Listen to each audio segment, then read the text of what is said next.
제가 지금까지 들었던 이 사순절 설교 중에서 가장 기억에 남고 은혜가 되었던 설교는 정확히 13년 전 이 신학교 시절에 들었던 정태기 목사님의 사순절 설교였습니다.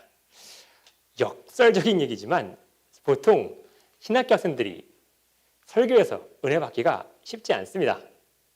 다들 이제 유명한 교회나 이 교회 예배나 또 부흥회 또 찬양 집회도 많이 가보고 좋다는 설교도 많이 들어보다 보니까 좋은 설교가 그렇게 좋게 안 느껴집니다.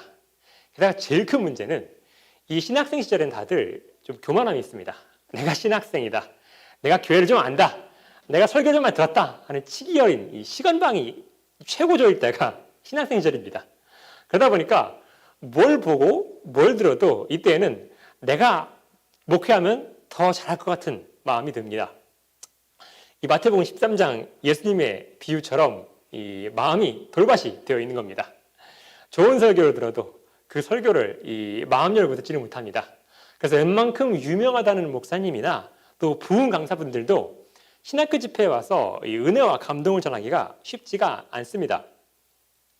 저도 돌이켜보면은 이 신학생 시절에 이 설교를 들으면서 그 설교에 제가 귀를 열고 이 마음으로 받아들일 준비를 하기보다는 얼마나 잘하시는지 볼까? 평가하고 이 점수를 매기는 학생이었습니다.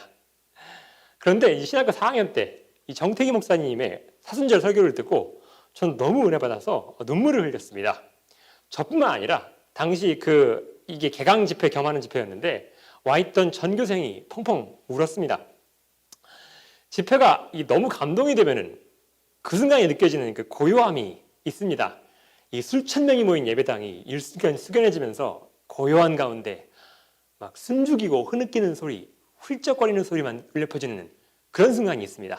근데 그때가 딱 그런 분위기였습니다. 눈물을 흘리며 설교를 듣다가 문득 제가 주변을 돌보니 정말 고요한 가운데 사람들이 훌쩍이는 소리만 울려 퍼지고 있었습니다. 지금 생각해보면 그렇게 복잡하거나 화려한 설교는 아니었습니다. 그저 목사님 본인의 삶을 신앙적으로 풀어내며 하나님께서 주신 고난의 뜻을 간증하는 설교였는데 그게 그렇게 은혜가 되었습니다. 목사님께서 워낙 파란만장하게 살면서 경험하신 고난이 많다 보니까 그걸 그냥 영적으로 설명하시는 것만으로도 감동적인 한편의 사순절 설교가 되었습니다. 제가 왜 이런 얘기를 하느냐? 저는 이런 사순절 설교를 할 수가 없습니다. 저를 딱 보시면 아시겠지만 저는 별로 큰 고난과 고통을 겪은 적이 없습니다. 제 입장에서야 힘든 일들이 없는 것은 아니지만 이 근대사의 풍파를 경험하신 어르신들, 또 이민 와서 고생하신 분들, 또 이민자 1.5세, 2세, 3세로 태어나서 문화의 차이 때문에 어려움 당하시는 분들 입장에서는 그런 고생이나 말하는 것이 아마 우습게 느껴지실 겁니다. 그래서 저는 저에게 모든 설교가 늘 긴장되고 걱정이 되지만은 제가 가장 부담되고 어려워하는 설교는 이 고난 그리고 고통의 의미를 말하는 사순절 설교고 이 설교가 제일 피하고 싶습니다. 그런데 그런 저에게 바이 목사님께서 우리 장준희 목사님께서 하필이면 1년 52주 중에서 딱 사순절 첫 주를 부탁을 하셨습니다. 저는 말씀 선포의 기회를 받으면 항상 기뻐하고 영광스러워하지만은 이번에는 조금 주저하는 마음과 두려워하는 마음이 들었습니다. 아마 그런 두려워하는 마음을 목사님께서 보신 것 같습니다. 담임 목사님의 청을 어떻게 거역할 수 있겠습니까? 그저 선포를 하고 다만 저의 입술이 부족해서 전하지 못하는 부분을 하나님께서 은혜와 감동으로 채워주시기를 바랄 뿐입니다. 사순절은 우리가 잘 알다시피 예수님의 고난과 희생을 기념하는 절기입니다. 지난 수요일이었던 이 제의 수요일부터 부활절에 이르기까지 이 주일을 뺀 40일간을 예수님의 고난과 희생을 묵상하며 보내는 우리 교회의 전통입니다. 이 전통에 직접적으로 영향을 준 말씀이 바로 오늘의 본문 마태복음 4장 1절에서 11절의 말씀입니다. 사순절 첫째 주일인 오늘은 우리의 모험이 되시는 예수님의 고난 이야기를 통해 함께 은혜를 나누고자 합니다. 오늘 말씀을 보면서 우리가 가장 먼저 주목해야 할 것은 예수님께서 고난을 받고 계시는 시점입니다. 예수님께서 하필이면 이 시점에 고난을 당하셨다는 사실은 굉장히 중요합니다. 예수님 사역 전체를 놓고 볼 때 오늘 말씀의 시점은 어떤 시기입니까? 3장에서 세례 요한에게 세례를 받은 직후이며 이어지는 말씀 17절에서 첫 복음을 선포하고 제자들을 모으시기 직전입니다. 예수님 사역 준비의 마무리이자 십자가 고난으로 가는 사역의 시작입니다. 말하자면 오늘 말씀의 고난이 이 예수님의 십자가 길을 준비하는 최종적이고 결정적인 단계라는 것입니다. 1절의 말씀을 보면 이 고난의 중요성이 더욱 두드러집니다. 1절 말씀은 이렇게 기록합니다. 그때 예수께서 성령에게 이끌려 마귀에게 시험받으러 광야로 가사. 굉장히 묘한 말씀 아닙니까? 성령에 이끌려 마귀에게 시험받으러 가사. 즉 성령이, 하나님의 영이 예수님을 마귀의 시험으로 인도하였다고 기록하고 있습니다. 상식적으로 생각하면, 그리고 세상의 많은 속설들에 따르면 선한 영, 절대자, 신은 마귀를 물리치고 애기나 손이나 잡귀를 막아주고 고통을 없애준다고 말합니다. 그런데 오늘 말씀은 이 악한 영과의 만남이, 이 고뇌와 유혹이, 이 고통과 고난이 하나님께서 준비하신 과정이며 그 아들 예수님께서는 성령의 인도에 따라 스스로 자원하여 이 고난의 길을 걸어갔다는 것을 보여주십니다. 신의 아들이자 신적 존재이신 예수님께서 이 땅에서 인간으로서 사역을 시작하시면서 가장 먼저 고난을 받으셨다는 사실은 중요합니다. 우리는 뭔가를 시작하면서 할 때 이 시작하는 행동에 큰 의미를 부여합니다. 그래서 가급적이면 누굴 만날 때에도 첫 인상을 좋게 가져가려고 하고, 직장에 첫 출근하거나 비즈니스를 처음 개업할 때에도 신경을 많이 씁니다. 저도 제 아내를 처음 만난 순간, 또 제 딸을 처음 아는 순간이 엄청난 의미로 다가옵니다. 예수님께서는 자신의 삶이 장차 전 인류에게 보내는 메시지가 되고 모범이 되며 또 구원의 상징이 될 것이라는 사실을 분명히 알고 계셨습니다. 예수님의 이 사역이 2000년이 지나도록 인류에게 굉장한 의미를 가질 것이라는 사실을 알고 계셨습니다. 그런데 그 위대한 사역을 처음 시작하시면서 상징적인 의미를 가질 행동으로 예수님께서 하나님의 인도하심을 따라 처음 하신 일은 40일간 고난을 받으러, 40일간 고생을 하러 광야에 나가는 것이었습니다. 예수님께서 공생애를 시작하시며 고난을 받으셨다는 사실은 우리의 인간됨이, 우리가 인간이라는 것이 바로 고난에 뿌리를 두고 있음을 의미합니다. 인간으로서 이 땅에 태어난 이상 고난을 피할 수 없으며 이 고난을 어떻게 대하고 어떻게 이해하며 어떻게 해소하느냐에 따라서 우리가 어떤 인간이 되는가가 달려있다는 것입니다. 그렇게 마태복음 4장 1절 2절의 말씀은 우리에게 무조건 고난을 피하려는 태도는 무의미하다는 것을 보여주십니다. 이 땅에서 사람으로 살아가는 이상 고난을 피할 수 없습니다. 고난을 피하게 달라는 기도도 무의미합니다. 사랑 무한하신 하나님께서 그 아들인 예수님마저도 고난의 길로 인도하셨습니다. 하물며 누가 하나님께 고난을 피하게 해달라 말할 수 있겠습니까? 고난은 인간의 운명인 것입니다. 이렇게 고난을 받으시는 예수님께 악한 영이 와서 이제 시험을 합니다. 3절부터 10절까지의 말씀이 바로 시험 받으시는 예수님의 모습입니다. 예수님께서는 3가지 시험 받으십니다. 첫 번째는 돌을 명하여 떡으로 바꾸어 보라는 시험. 두 번째는 신적인 능력과 권위를 드러내 보이라는 시험. 그리고 마지막은 온 세상을 다스리는 권력을 주겠다는 시험입니다. 이 3가지는 인간이 가장 흔하게 마주하는 유혹입니다. 아주 단순한 육체적 욕구인 식욕부터 인간이 타인을 의식하며 갖게 되는 허영심과 고차원적이고 사회적인 유혹인 권력욕에 이르기까지 마귀는 다양한 전술로 인간이 되신 예수님을 유혹합니다. 당연히 예수님께서는 넘어가시지 않습니다. 여기서 주목해야 할 것은 말씀에서 고난과 시험이 서로 다른 개념이라는 사실입니다. 종종 우리는 고난과 시험을 동일시할 때가 있습니다. 어려움을 당할 때 그 어려움이 시험이라고 생각하는 경향이 있습니다.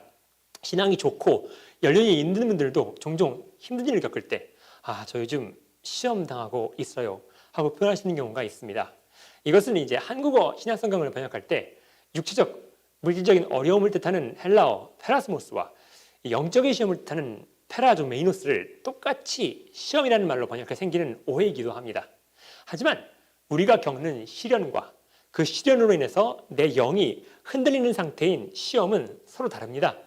마태복음의 말씀 역시 예수님께서 당하는 시련과 그 시련에 이어지는 시험을 분리해서 설명합니다. 고난이라는 것은 인간이 삶을 사는 이상 겪을 수밖에 없는 것입니다. 예수님께서도 성령의 인도하심을 따라서 고난을 겪으시는 것이 그 증거입니다. 중요한 것은 바로 이 고난을 우리가 어떤 태도로 바라보느냐 하는 것입니다.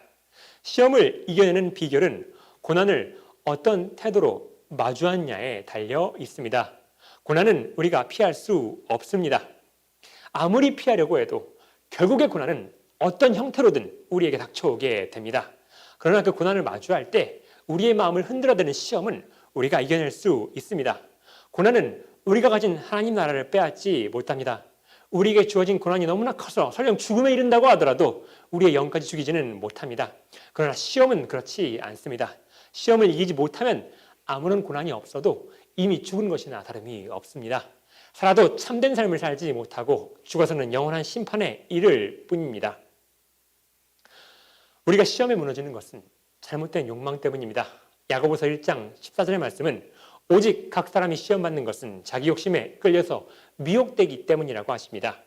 오늘 말씀에서도 예수님께서 허무한 욕망을 극복하셨을 때 시험이 물러갔습니다. 이 시험이 오는 근원은 무엇입니까?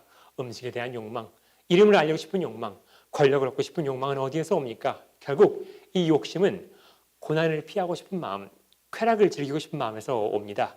이 모든 시험의 근원에는 고통은 줄이고 싶고 안락함은 누리고 싶은 원초적인 욕구가 자리 잡고 있습니다. 문제는 이런 원초적인 욕구를 추구하면 추구할수록 오히려 삶에서 기쁨과 평안이 사라진다는 사실입니다. 와세다 대학교의 윤리학자인 모리오카 마사히로 교수는 현대 자본주의 사회의 문제가 바로 이 원초적인 욕구만을 강조한 데서 온다고 분석합니다. 현대 사회는 종교적인 가치나 이 전통적인 가치가 약화되고 모든 것이 개인의 즐거움으로 환원되는 사회입니다. 내가 좋으면 다른 거는 아무래도 상관없는 사회입니다. 고통은 없애야 하는 악이고 쾌락은 선입니다. 마사히로 교수는 이렇게 쾌락을 추구하고 고난을 회피하는 것이 절대적인 가치가 된 현대사회를 무통문명이라고 정의합니다. 어떤 가치나 어떤 이상이나 가르침을 따라 사는 것이 아니라 그저 매일 고통을 회피하고 쾌락을 추구하는 것이 이 절대적인 목표가 되는 것입니다.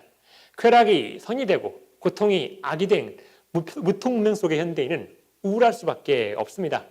내가 매일 보내는 시간도 쾌락 추구 외에는 의미가 없어지고 일이나 사회생활, 가정생활도 쾌락을 위한 돈과 이 자원을 모으는 준비 시간에 불과하게 됩니다. 쾌락은 지속성이 그리 길지 않습니다. 인간이 쾌락을 느끼는 이유는 이 우리 뇌 속에 도파민이라는 신경 절단 물질이 분비되어서 도파민 수용체 내에 많아지기 때문입니다.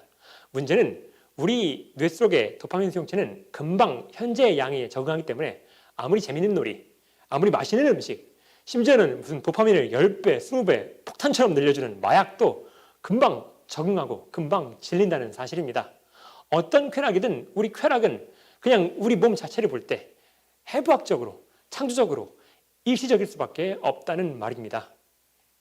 쾌락은 일시적이고 한계가 있기에 쾌락만을 추구하게 되면 그 잠시의 순간을 제외한 나머지 시간은 의미 없고 권태로우며 고통스러운 시간이 됩니다.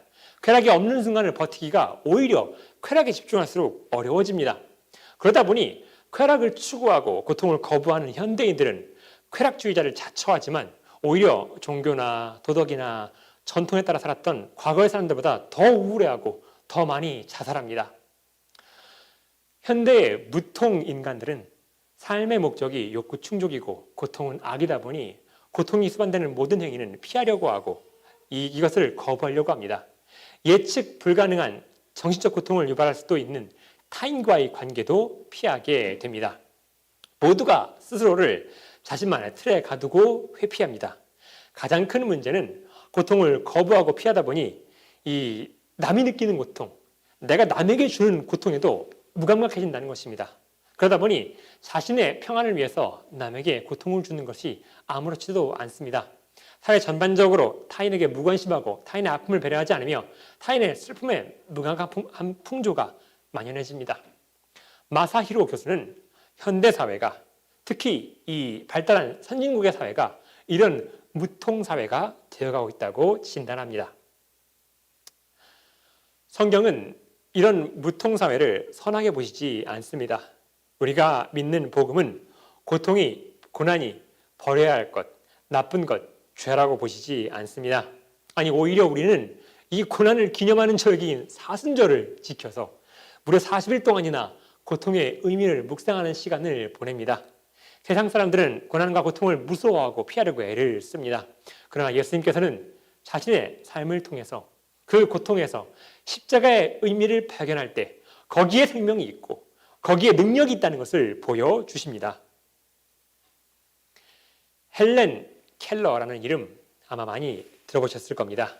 고난을 극복한 사람의 대명사로 교과서에 항상 나오는 사람입니다. 헬렌 켈러는 어렸을 때 시각과 청각을 완전히 잃고 말도 못하게 됐지만은 설리반 선생님의 도움으로 이 말과 글을 배우고 열심히 공부해서 이제 현재 하버드 대학교의 전신 중에 하나인 이 레드클리프 여대까지 졸업을 했습니다. 이 헬렌 켈러의 인간 승리 스토리는 이 미국과 유럽의 교과서뿐만 아니라 한국, 일본, 중국, 심지어는 인도나 아프리카, 중동 국가들의 교과서까지 실려 있습니다. 저는 이 헬렌 켈러 얘기가 정말 모든 나라에 있다는 것을 알고서 깜짝 놀랐습니다. 그런데 정작 헬렌 켈러가 그렇게 장애를 극복하고 나서 어떠한 일을 한 사람인지는 잘 알려져 있지 않습니다. 나중에 제가 좀 더 커서 이 헬렌 켈러에 대해서 자세한 자료들을 찾아보고 나서 저는 세 가지 측면에서 깜짝 놀랐습니다. 첫 번째, 헬렌 켈러는 88살까지 살면서 한국 나이로 89까지 사시면서 이 엄청 활발하게 활동을 했습니다. 눈도 안 보이고 귀도 안 들렸지만 사회주의 운동, 여성인권 운동, 또 장애인 인권 운동에 참여했고 신문 사설이나 책도 많이 쓰고 심지어는 공연에도 많이 출연을 했습니다. 두 번째, 헬렌 켈러는 FBI의 감시를 받았습니다. 워낙 영향력이 크고 또 유명한 분이 이 반공주의 메카시즘이 유행하던 시기에 인권운동이나 또 사회주의 운동을 하다 보니까 FBI가 항상 이 헬렌 켈러를 감시했다고 합니다. 세 번째, 헬렌 켈러는 굉장히 신앙심이 깊은 기독교인이었습니다. 헬렌 켈러는 젊은 시절에 이 스웨덴의 영성운동가이자 과학자인 스웨덴보리에게 깊이 감화되었고 자신이 출석하는 이 장로교회를 열정적으로 섬겼습니다. 말년에는 이제 고난 속에 신앙을 담담히 간증하는 책 내 어둠 속의 빛을 쓰기도 했습니다. 이 헬렌 켈러는 신앙인으로서의 삶 속 고난과 고통에 대해서 이렇게 말합니다. 안전이라는 것은 미신에 가깝다. 위험을 회피하는 것은 그 위험을 완전히 받아들이는 것보다 더 안전하지 못하다. 그러면서 오히려 헬렌 켈러는 우리가 믿음을 가지고 고난으로 걸어 들어가야 한다고 말합니다. 헬렌 켈러의 이 고백은 오늘 말씀에서 성령의 인도하심을 따라 스스로 고난의 길로 걸어가시는 예수님의 모습과 오버랩됩니다. 또한 고난 없는 종교는 미신이라는 말과도 일맥상통합니다. 우리 그리스도인에게 고난은 결코 악이 아닙니다. 고난은 결코 끝이 아닙니다. 오히려 그리스도인은 늘 고난을 통해서 내가 확실히 천국으로 가고 있다는 것을 확증받습니다. 고난을 거부하지 않고 온전히 받아들여서 하나님께서 우리를 고난으로 부르신 의미를 찾아 영생으로 나아갑니다.